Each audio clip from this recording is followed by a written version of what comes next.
इस वीडियो में हम वायरस और बैक्टीरिया के महत्वपूर्ण प्रश्नों को सॉल्व करेंगे। क्वेश्चन नंबर 1 है, बैक्टीरिया में आनुवंशिक पदार्थ होता है। बैक्टीरिया में क्या होता है आनुवंशिक पदार्थ? तो ये डीएनए होता है। यहाँ पे ए ऑप्शन करेक्ट हो जाएगा, डीएनए। क्वेश्चन नंबर 2 है, रासायनिक संश्लेषी यानी कि कीमोसिंथेटिक जीवाणु वे होते हैं जो। कीमोसिंथेटिक जीवाणु क्या होते हैं? ये रासायनिक ऊर्जा का उपयोग करके अपना भोजन बनाते हैं। तो यहाँ पे बी ऑप्शन करेक्ट हो जाएगा, रासायनिक ऊर्जा का उपयोग करके भोजन बनाते हैं। क्वेश्चन नंबर 3 है, बैगन की पत्तियों की न्यूनीकृत रोग का रोगजनक है। तो इसमें क्या होता है कि जो पौधों की जो पत्तियां होती हैं वो बहुत छोटी हो जाती हैं, आमाप में बहुत छोटी हो जाती हैं, और जो पौधा होता है वो क्या होता है, झाड़ी का रूप ले लेता है। और ये किसके द्वारा फैलता है? तो ये माइकोप्लाज्मा के द्वारा फैलता है। और माइकोप्लाज्मा क्या होते हैं? बैक्टीरिया से भी छोटे होते हैं माइकोप्लाज्मा। तो यहाँ पे बी ऑप्शन करेक्ट हो जाएगा।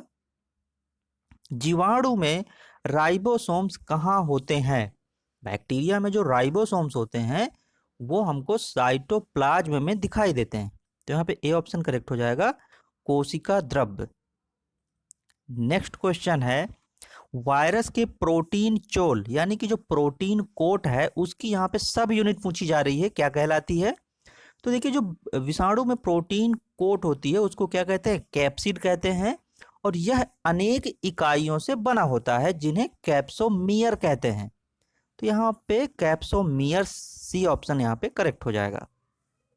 अधिकांश पादप वायरस में जेनेटिक मटेरियल पूछा जा रहा है।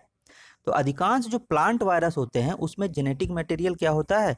आरएनए होता है। ठीक है, अधिकांश यहाँ पे पूछा जा रहा है, मोस्टली मोस्टली आरएनए होता है। लेकिन जो कैलिमो वायरस होता है, एक मतलब प्लांट वायरस होता है कैलिमो वायरस, उसमें आनुवंशिक पदार्थ डीएनए होता है। तो ये भी आप याद रखिएगा। क्वेश्चन नंबर अगला है, वायरस की सर्वप्रथम खोज किसने की थी? वायरस की जो सर्वप्रथम खोज की थी वो इवानोवस्की ने की थी।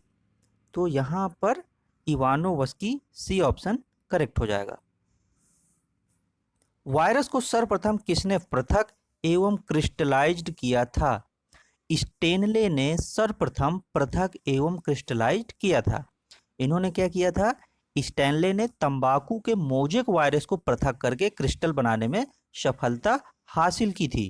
तो यहाँ पे स्टेनले करेक्ट ऑप्शन हो जाएगा। नेक्स्ट क्वेश्चन है, जीवाणु की खोज की थी। जीवाणु की खोज किसने की थी? जीवाणु की खोज एंटोनी वॉन लीवेनहॉक ने की थी। तो यहाँ पे ए ऑप्शन करेक्ट हो जाएगा, Antony von Leeuwenhoek. Next question है, जीवाणु को पादप मानते हैं क्योंकि, क्यों मानते हैं? जीवाणु को पादप इसलिए मानते हैं क्योंकि इनमें जो दृढ़ कोशिका भित्ति होती है। तो यहाँ पे ए ऑप्शन करेक्ट हो जाएगा, दृढ़ कोशिका भित्ति। अगला क्वेश्चन है, जीवाणु की कोशिका भित्ति बनी होती है, किसकी बनी होती है? तो जो जीवाणुओं की कोशिका भित्ति होती है वो म्यूकोपेप्टाइड की बनी होती है, डी ऑप्शन। ये बहुत इंपॉर्टेंट क्वेश्चन है, ये म्यूकोपेप्टाइड की बनी होती है। अगला क्वेश्चन है, निम्नलिखित में से कौन सा जीवाणुविक रोग है? मतलब यहाँ पर कुछ रोगों के नाम दिए गए हैं और इनमें से हमको ये सिलेक्ट करना है कि कौन से ऑप्शन के जो रोग हैं वो बैक्टीरिया के द्वारा फैलते हैं। तो देखिए, यहाँ पे dysentery, pneumonia, cholera, tetanus, typhoid, syphilis, diphtheria, leprosy, meningitis, ये सब क्या है? ये बैक्टीरिया के द्वारा ये सब रोग फैलते हैं। तो यहाँ पे डी ऑप्शन करेक्ट हो जाएगा, उपर्युक्त सभी बैक्टीरिया के द्वारा रोग ये फैलते हैं। अगला क्वेश्चन है, डेयरी के दूध तथा पादप पदार्थों का जो फर्मेंटेशन होता है, किण्वन होता है, वो करने वाला जीवाणु कौन सा है? तो जो लैक्टोबैसिलस होता है वो अनेक प्रकार के डेयरी उत्पाद जैसे दही, पनीर, छाछ आदि लैक्टिक एसिड बैक्टीरिया की सक्रियता से ये प्राप्त किए जाते हैं। तो यहाँ पे डी ऑप्शन करेक्ट हो जाएगा, लैक्टोबैसिलस। अगला क्वेश्चन है, क्षण रूपी जीवाणु कहलाते हैं। मतलब कि जो बैक्टीरिया है उनका स्ट्रक्चर अगर क्षण रूपी है तो उसको क्या कहते हैं? तो उसको कहते हैं बैसिलियाई। तो यहाँ पे बी ऑप्शन करेक्ट हो जाएगा।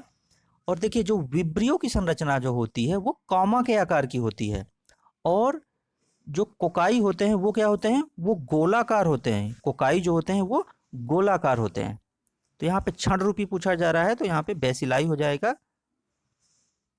इसके बाद है रसायन संश्लेषी जीवाणु, यानी कि कीमोसिंथेटिक जो बैक्टीरिया है वो इसमें से कौन से हैं।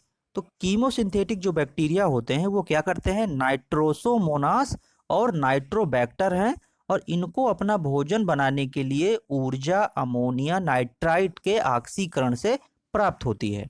यहाँ पे सी ऑप्शन करेक्ट हो जाएगा, नाइट्रोसोमोनास और नाइट्रोबैक्टर।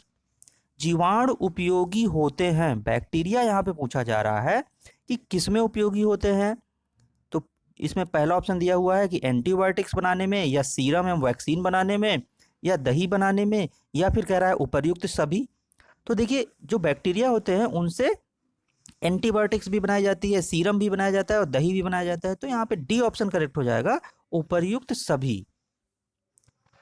विषाणु जनित रोग हैं। अब देखिए इस वाले क्वेश्चन में पूछा जा रहा है कि कुछ ऑप्शन में रोगों के नाम दिए गए हैं, अब इसमें से हमको ये सिलेक्ट करना है कि ऐसे कौन से जो रोग हैं कि वो वायरस के द्वारा फैलते हैं। तो इसमें से कुछ रोग यहाँ पे दिए गए हैं, जैसे influenza, measles, mumps, chicken pox, small pox, polio, hydrophobia. तो देखिए ये सभी विषाणु जनित रोग हैं, यानी कि ये सभी क्या है, वायरस के द्वारा फैलते हैं। तो यहाँ पे डी ऑप्शन करेक्ट हो जाएगा, उपर्युक्त सभी।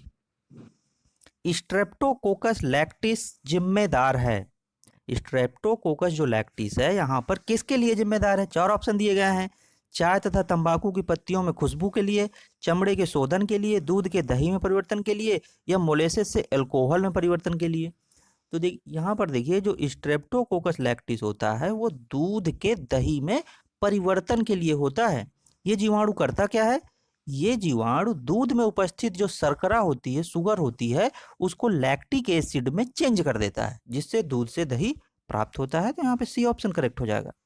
मनुष्य और जानवरों की आंत में पाया जाने वाला बैक्टीरिया यहाँ पे पूछा जा रहा है।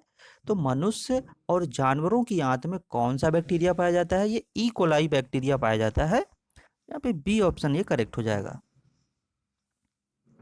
अगला क्वेश्चन है, जीवाणुओं में श्वसन क्रिया का स्थान है। देखिए जो जीवाणु होते हैं उनमें श्वसन क्रिया का स्थान क्या होता है, मीसोसोम्स। मीसोसोम, क्योंकि मीसोसोम्स पर इससे संबंधित ये एंजाइम पाए जाते हैं। तो यहाँ पर डी ऑप्शन करेक्ट हो जाएगा, मीसोसोम्स।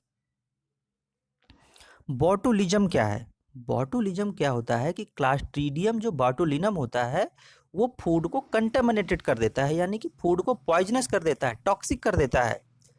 तो यहाँ पे ए ऑप्शन करेक्ट हो जाएगा कि एक प्रकार का ये भोजन दूषण है जो क्लॉस्ट्रीडियम बॉटुलिनम जीवाणु द्वारा होता है, जो पॉइजनस यानी टॉक्सिन स्रावित करता है और जिससे मृत्यु तक हो जाती है। अब ए ऑप्शन करेक्ट होगा।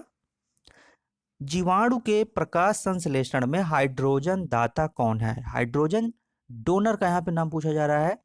तो देखिए इसमें क्या होता है कि CO2 का जो ऑक्सीकरण होता है वो हाइड्रोजन सल्फाइड यानी कि H2S द्वारा होता है। यहाँ पे बी ऑप्शन करेक्ट होगा, H2S।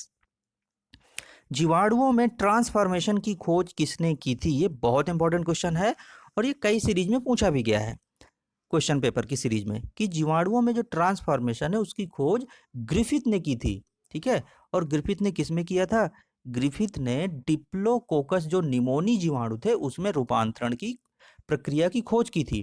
फिर इसके बाद में एवरी, मैक्लियोड तथा मैकॉल्टी नामक वैज्ञानिकों ने इस प्रयोग को दोहरा करके आनुवंशिक पदार्थ की रासायनिक प्रकृति का पता लगाया था। अगला क्वेश्चन है, स्ट्रेप्टोमाइसिन सर्वप्रथम किसने आइसोलेट किया था। तो जो स्ट्रेप्टोमाइसिन है वो सबसे पहले वॉक्समैन ने 1944 में आइसोलेट किया था। यहाँ पे सी ऑप्शन करेक्ट हो जाएगा, वॉक्समैन ने। अगला क्वेश्चन है, ग्राम पॉजिटिव जीवाणु में कोशाभित्ति बनी होती है। सबसे पहले समझ लेते हैं ग्राम पॉजिटिव और ग्राम निगेटिव क्या होते हैं। देखिए जो ग्राम पॉजिटिव तथा ग्राम निगेटिव है वो जीवाणुओं का एक महत्वपूर्ण लक्षण होता है, जिसमें से ये ग्राम स्टेन के प्रति उनका रिएक्शन है। मतलब कि कहने का कि जीवाणुओं का एक महत्वपूर्ण लक्षण क्या है, ग्राम स्टेन के प्रति उनका रिएक्शन है। और स्टेन की प्रक्रिया में पहले जो जीवाणु कोशिका है उसको क्रिस्टल वायलेट डाई तथा उसके बाद आयोडीन सॉल्यूशन से अभिरंजित किया जाता है। जिन जीवाणुओं का रंग इस स्टेन से क्या हो जाता है, हल्का बादामी हो जाता है, तो वो क्या होते हैं, वो ग्राम पॉजिटिव कहलाते हैं। और जिन पर इस स्टेन की अनुक्रिया नहीं होती है, इनकी रिएक्शन नहीं होती है, वो क्या कहलाते हैं? ग्राम निगेटिव कहलाते हैं। तो यहाँ पर पूछ रहा है कि कोशाभित्ति किसकी बनी होती है ग्राम पॉजिटिव की? तो ये म्यूरिन की बनी होती है। तो यहाँ पे डी ऑप्शन करेक्ट हो जाएगा। तो फ्रेंड्स, बायोलॉजी की नेक्स्ट वीडियो को प्राप्त करने के लिए चैनल को सब्सक्राइब कर लीजिए, वीडियो को लाइक कीजिए और शेयर कीजिए।